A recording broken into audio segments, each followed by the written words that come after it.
Hi guys, and welcome back to my channel. So today I'm going to talk about how inspirational content is not helpful, especially towards the disability community, because it actually does the opposite of what I think some people think it might be doing. So first let's talk about what is inspirational content.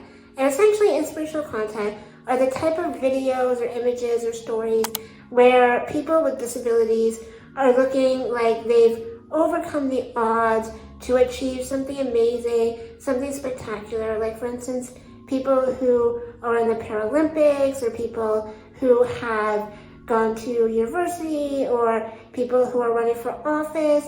And even though it seems like it's, creating this narrative of showing people with disability who are like thriving in life, it's actually meant to be in many ways condescending, because it focuses on the experience as something to be consumed by the able-bodied community, rather than highlight the issues that many people with disability face on an ongoing basis. Because the thing about having a disability is that to achieve the same things that an able-bodied person achieves takes much more effort, because there's a million more barriers. And these inspirational content don't discuss those barriers. They just discuss the happy-go-lucky after effect, because it's meant for an able-bodied audience to feel good about themselves, rather than really delve into the realities that a person with disability will face. And I will say,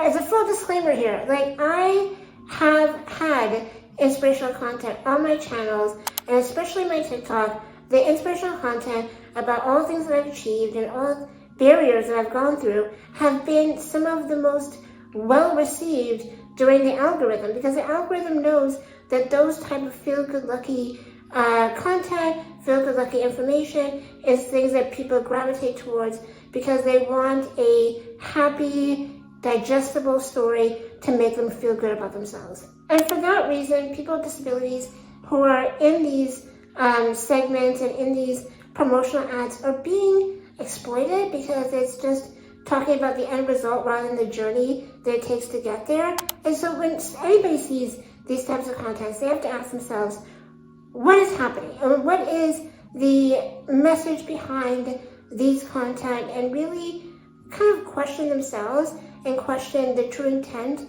behind some of these stories and some of these informations. For those that want to be a true ally and be somebody who truly advocates for the disability community, they have to look at the barriers that people have struggled with in order to achieve those goals. So if somebody is, has a PhD or whatnot, and they have a severe disability, what type of barriers did they have to overcome to achieve those goals? And how can we make it so that those barriers are either lessened or in many ways gotten rid of? Allies of people with disabilities have to look at overall the institutions and the structures that create these barriers. Because at the end of the day, this is an able-bodied world, and this is an able-bodied existence that people with disabilities have to navigate. And true allies of the disability community will look at all of the different structures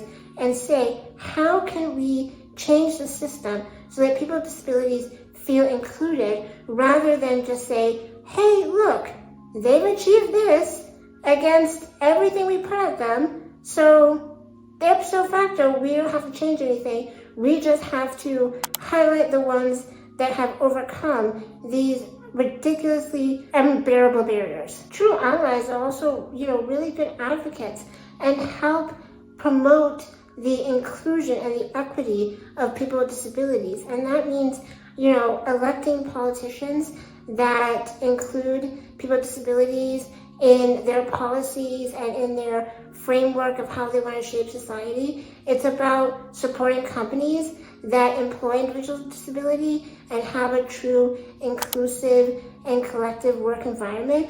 It's about truly stepping up to the plate and creating an inclusive environment where everyone belongs and where everyone has different abilities that can still contribute to this world and this society, and not have someone like me or like other people you know with a disability having to adapt our existence into an able-bodied world and an able-bodied planet. And so that's the thing that people need to look at, and therefore they have to question when they see these programs and they see these advertisements, is that what am I being sold here, and what is this true story about how someone has gotten to this point to achieve these goals. So that's the end of the video. I hope you found the information helpful.